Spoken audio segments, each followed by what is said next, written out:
The Aboriginal community of Port Bradshaw live with the daily danger of the box jellyfish.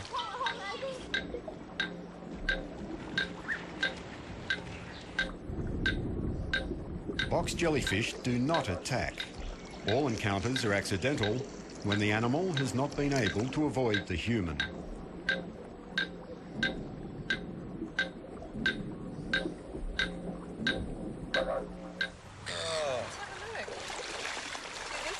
What a monster. I mean, that's really unusual too, to find them on the beach. Look at that. So they've been washed up and left up on a high tide. Yes.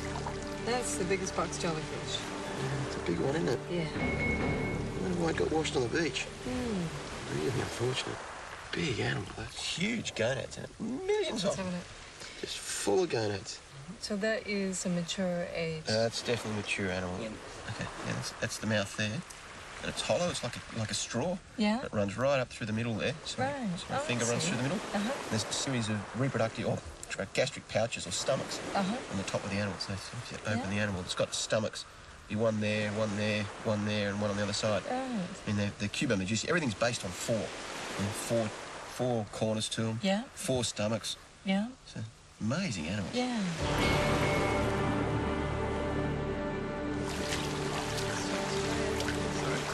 There's a bigger animal.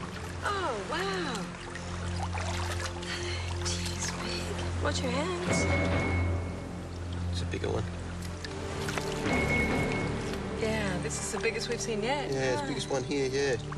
Oh, boy. Big animal. Look how long the tentacles go. Yeah, right off down into the distance. Frightening. So really, these tentacles will probably stretch out to about 10 feet. It probably would, yeah. In an animal that size. Yeah, look, there you go. You can see all the gonads internally there. Just look like the finger ends of rubber gloves. It's really pulled its tentacles in, hasn't it now?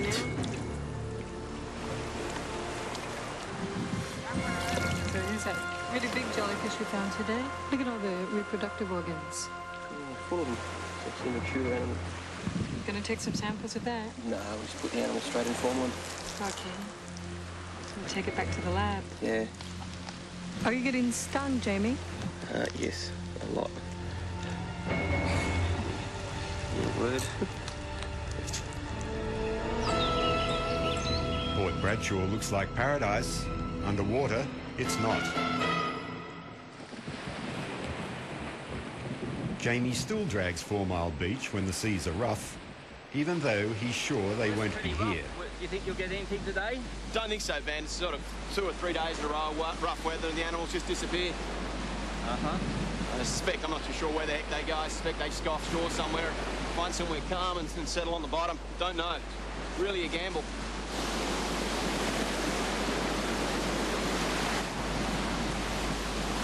Nothing sort of what we expected, though, then.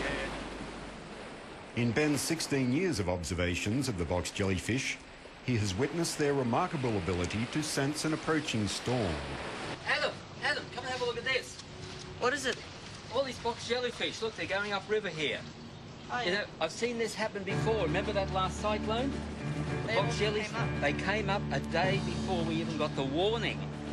You know, it looks perfect here now. You know, no storm, but yet I bet there's a strong wind warning out tomorrow. You know, I can't believe it with these guys. They've got no brain. You can see how transparent they are. There's nothing inside them, it appears. And yet they must be able to sense the vibrations in the water, maybe from a storm 1,000 kilometres away. Or they may even feel the drop in pressure. But I bet there'll be a strong wind warning out tomorrow, and these guys know it before we do. There is indeed a storm the next day. Cyclone Rona is sweeping in towards Port Douglas. The coastal and island communities, coastal residents between Port Douglas and Cardwell are specifically warned of the dangerous surge as the cyclone approaches the coast. The sea is likely to rise steadily up to 2 metres above the normal tide, with damaging waves. Gotta find some shelter.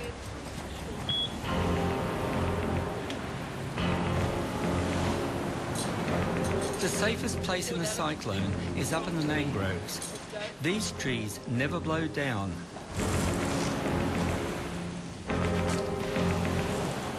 We spent a wild night with winds gusting over 80 knots, but the real fury of the cyclone barely touches us up the Mangrove Creek.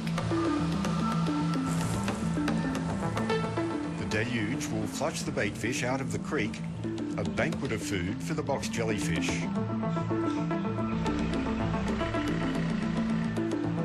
Debris is everywhere. This was Ben's plane hangar. Now, this is the first calm day after the storm, and I can see quite a number of box jellyfish moving past the wharf here and heading out to sea. Now, it beats me how they know that the storm has passed. I mean, for the last few days they've been up in the mangrove where it's nice and sheltered, and yet somehow they know that the storm has passed, the seas are calm, and it's time to go back out to sea and around to the beaches. They're remarkably intelligent, far more advanced than what we give them credit for, because somehow they can sense the vibrations of the storm. They knew it was coming before I did, and they knew that the storm had passed and okay to come back out to sea. Well, I've looked all along here at 4 Mile Beach and no box jellyfish. Now, it's May 6th, so I guess the season's over. I guess I can do a drag just to make sure, but I assume that the box jellyfish has gone back into the mouth of the river to spawn. Hey boys, bring the bucket. Big flathead. Well, big one. All right, there you are, Jordan. Dinner tonight. Let's see if we can find any box jellies in this net. Huh? Can't see any here, Julie. And you know, the conditions are perfect out here. The seas are calm, lots of little bait fish. You saw those little prawns jumping. But obviously it's the end of the season, early May.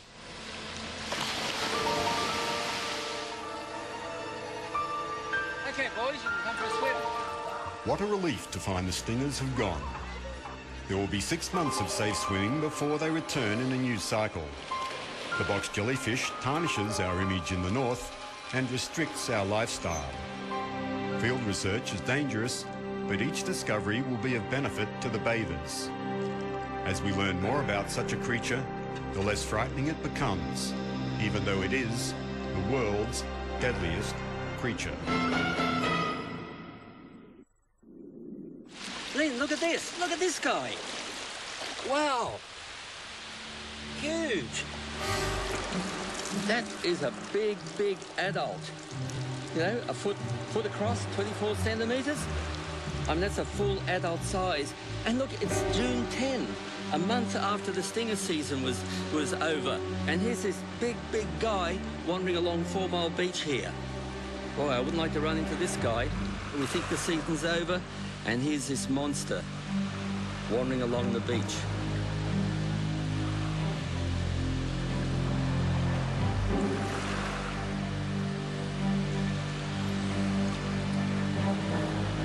Well, I suppose we can let him go. I think he's on his last legs, though. I think he's about to die.